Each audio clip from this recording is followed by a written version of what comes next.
ايه هو البردقوش ده؟ طب فايدته ايه؟ بيعمل ايه؟ هل هو فعلا مفيد ولا مش مفيد ولا ايه بالظبط؟ آه، حابين نعمل حلقة استفاضة فيها كل فوائد البردقوش.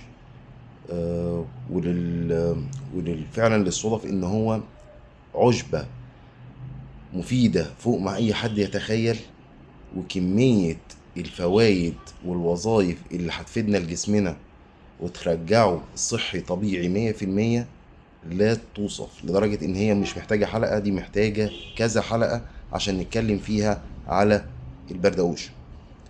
آه، العشبة معظم الناس ما تعرفش ايه فايدة البردقوش، او البردقوش ده شكله ايه، او بيعمل ايه، او فعلا في حاجة اسمها بردقوش اصلا ولا لا. بس الناس سمعت عليها على الاسم كتير، فحبوا ان هم يعرفوا معلومات ايه، وعشان كده بعتوا لنا ان احنا نتكلم فيه. البردقوش